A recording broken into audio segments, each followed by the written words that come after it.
With কোয়েলের ফ্রেন্ডসরা আশা করি খুব ভালো আছো। আমি না বরাবরই মাছের পোকা, মানে মাছে ভাতে বাঙালি বলতে যেটা বোঝায় আমি একদমই তাই। আর এখানে আসার পর ফ্রোজেন মাছ দিয়েই চালাতে হয়, কিছু করার নেই। তো শনিবার থাকায় একটু মাছ ভাত না খেলে হয়, তো পাবদা মাছের সর্ষে বাটা দিয়ে ঝোল করেছিলাম।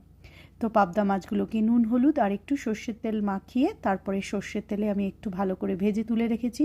আর ভাজার সময় আমি সবসময় এরকম ঢাকা দিয়ে ভাজি, তাতে গায়েও ছেটে না আর গ্যাসের চারপাশটাও কিন্তু নোংরা কম হয়। অন্যদিকে 2 চামচ সর্ষে বাটা, মানে 2 চামচ কালো সর্ষে আর হাফ চামচ আমি পোস্ত দিয়েছিলাম, আর 2 কাঁচা লঙ্কা অল্প পরিমাণ জল দিয়ে এটাকে বেটে নিয়েছিলাম। ইউজুয়ালি আমি পোস্ত দিই না, কিন্তু কালকে দিয়েছিলাম একটু ডিফারেন্ট করার জন্য।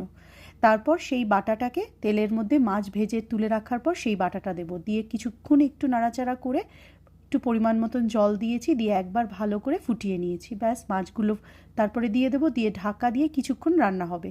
এরপর নামানোর আগে যেটা টুইস্ট, আমি যেটা করি 2-4 কাঁচা লঙ্কা দিয়ে দিই আর উপর থেকে 1 চামচের মতন সর্ষের তেল দিই, দিয়ে ঢাকা দিয়ে রেখে দিই। আর ঢাকনাটা খুলি জাস্ট খাওয়ার আগে। গরম ভাত আর এই সর্ষে বাটা দিয়ে পাবদা মাছের ঝোল, মানে ছুটির দিনে মনে হবে যে অমৃত। তো তোমরা শনি রোববার কী কী লাঞ্চ বা ডিনারে বানালে অবশ্যই কিন্তু শেয়ার করো। আর আমার মতন যারা মাছ পাগল তারা এটা কিন্তু ট্রাই করতে ভুলো না।